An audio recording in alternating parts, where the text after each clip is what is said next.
आप सभी श्रोतागण को बिंदु तिवारी का सादर नमस्कार।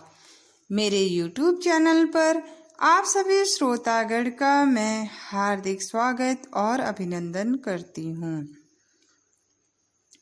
आज के सेगमेंट में मैं आप लोगों के लिए भूविज्ञान यानी जियोलॉजी की स्टोरी पार्ट 27 लेकर आप लोगों के बीच में हाजिर हूँ। यह हमें तकनीकी रूप से उपलब्ध कराने में परम आदरणीय गुरु डॉक्टर नीलकंठ जोशी सर का सहयोग है। सर को मैं नमन करती हूँ।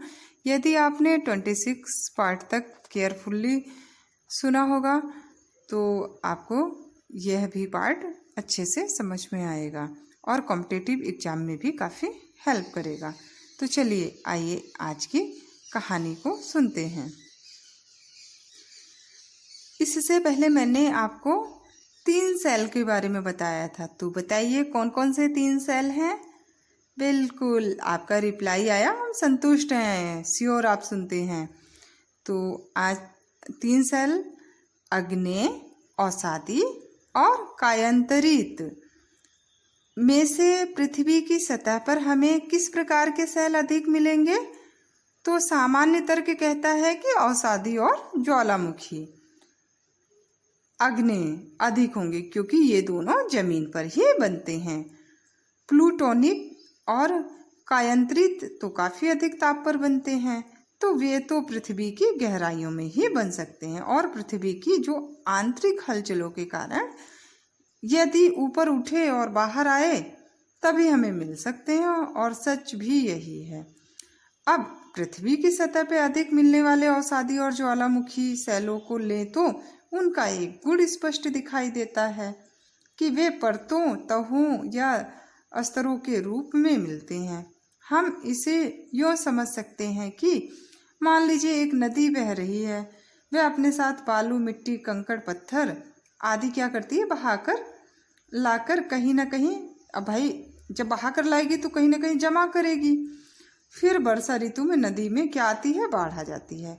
अब पानी किनारों पर दूर दूर तक फैल जाता है क्योंकि पानी की मात्रा भी तो बहुत बढ़ जाएगी। अब जब मात्रा बढ़ जाएगी तो गति भी तीव्र हो जाती है। अब बाढ़ की नदी का पानी क्या है, बहुत कैसा हो जाता है, मटमैला होता है क्योंकि उसमें मिट्टी की मात्रा भी बहुत अधिक होती है क्योंकि सड़कों से बहकर आता है ना, हर जगह के कचड़े बहाकर लाता है। जब तक बाढ़ है तब तक यह मिट्टी जमा होती रहती है, फिर बाढ़ उतर गई तो दूर दूर तक किनारों पर जमा यह मिट्टी सूखने लगती और कठोर हो जाती है। अगले वर्ष जब फिर बाढ़ आएगी तो पहले जमा और कठोर हो चुकी मिट्टी की तह पर एक और नई तह जम जाएगी। इस प्रकार सालों साल तहों पर तहें जमा होती रहेंगी जो बाद में क्या बन जाएंगे, पत्थर। इस प्रकार ज्वालामुखी फटे तो पिघला हुआ शिला पदार्थ अर्थात लावा बाहर निकला और जमीन पर क्या होता है, बहने लगा। जब यह ठंडा हो जाता है तब क्या बन जाता है, पत्थर। कुछ साल बाद फिर क्या हुआ, ज्वालामुखी फटा तो फिर नया लावा निकला और उसके पत्थर की एक नई तह पहली की ऊपर क्या है, जो पहले से है उस पर जमा हो गई। इस प्रकार ज्वालामुखी सेलों की भी तहों पर तहें मिलती रहती हैं। कायांतरित सेलों में भी यदि वे पहले के स्तरित सेलों के कायांतरण से बने हों तो उनके मूल स्तरों को पहचाना जा सकता है। तो कहने का तात्पर्य यह है कि पृथ्वी के अधिकांश सेल स्तरों में होते हैं। औषधि सेलों में इन स्तरों या परतों को संस्तरण कहते हैं और ज्वालामुखी सेलों में क्या होता है, फ्लो। लेकिन इन स्तरों के लिए एक सामान्य शब्द प्रयोग किया जाता है, स्ट्रेटम। अब इसका जो बहुवचन है स्ट्रेटा। इन स्तरित यानी स्ट्रेटिफाइड सेलों के अध्ययन से पृथ्वी का इतिहास पता लगाया जा सकता है और यही बात हमें निकोलस स्टोनो ने अपनी, इनकी एक बुक आई थी 1669 में, उसमें हमें कुछ नियमों के माध्यम से बताने का प्रयास किया है। आइए स्टीनो के इन नियमों का क्या स्वरूप है उसके बारे में हम लोग जानेंगे। बहुत विस्तार से नहीं, थोड़ा संक्षेप में। मूल क्षैतिजता का सिद्धांत यानी प्रिंसिपल ऑफ ओरिजिनल हॉरिजेंटलिटी। जब भी किसी जगह संस्तरण जमा होते हैं तो वे हमेशा क्षैतिज ही होते हैं, चाहे वे जहाँ जमा हो रहे हैं वह स्थान टेढ़ा मेढ़ा ही क्यों ना हो। इसे आप एक साधारण प्रयोग से भी देख सकते हैं कि बाल्टी में मिट्टी भरा पानी हो और बाल्टी की पेंदी अगर मुड़ी भी हो तो भी जो मिट्टी तल में जमा होगी वह कैसे होगी, क्षैतिज ही होगी। जो स्टीनो ने कहा कि संस्तरण जब बने तो क्षैतिज ही जमा हुए। आज यदि पहाड़ में हमें संस्तरों की चट्टानें झुकी हुई या खड़ी भी मिलती हों तो उनका वह झुकाव आदि बाद में कैसे है, पृथ्वी की हलचलों के कारण आता है। मूलतः संस्तरण क्षैतिज ही होते हैं। नेक्स्ट हमारा है पार्श्व संततता का सिद्धांत, प्रिंसिपल ऑफ लैटरल कंटिन्यूटी। जब कभी संस्तरण जमा होते हैं तो वे एक सिरे से दूसरे सिरे तक क्या है, एक साथ होते हैं, और यदि आज उनमें टूटन या अलगाव दिख रहा है तो वह बाद में आया होगा।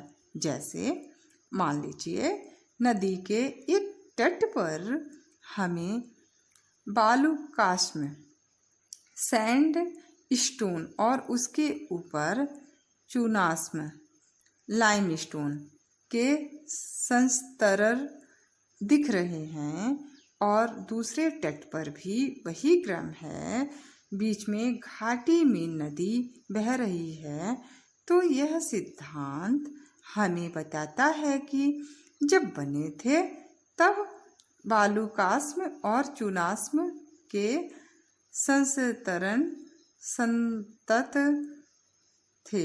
नदी ने बाद में इन्हें अलग अलग किया दिखता है। अध्यारोपण का सिद्धांत, यदि शैलों का एक के ऊपर एक क्रम हो तो जो शैल नीचे है वह पहले बना होगा और जो ऊपर है वह बाद में। मान लीजिए बहुत सारी पुस्तकें एक के ऊपर एक रखी हैं तो रखने वाले ने सबसे नीचे की पुस्तक पहले रखी होगी और उसके ऊपर की बाद में, और इस प्रकार एक के ऊपर एक का क्रम बना होगा। यदि शैलों के संस्तरण में भी होता है, यदि आज हम पुराना शैल ऊपर और नया शैल नीचे पाते हों तो यह बाद की हलचलों के कारण ही हो सकता है।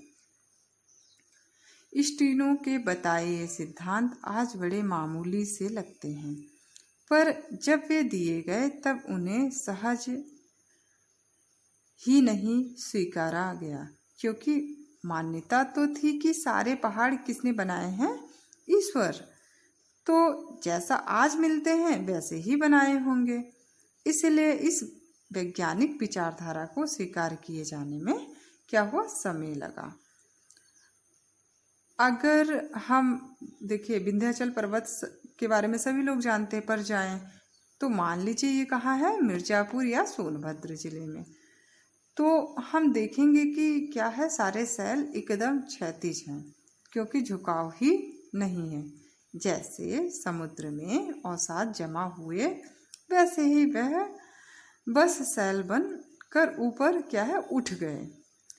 वहीं हिमालय में कहीं भी जाइए शैल अधिकांशतः कम या अधिक कोणों पर झुके ही मिलेंगे। इसके आगे की कहानी हम नेक्स्ट वीडियो में आपको लेकर आएंगे। तो यहीं पर हम आपसे इजाज़त चाहेंगे। इस वीडियो को उन तक ज़रूर शेयर करिए जो इंटरनेट सेवा से वंचित हैं। आप लोगों का इतना स्नेह और आदर के लिए तहे दिल से आप सभी को शुक्रिया। आप सभी को बिंदु तिवारी का नमस्कार।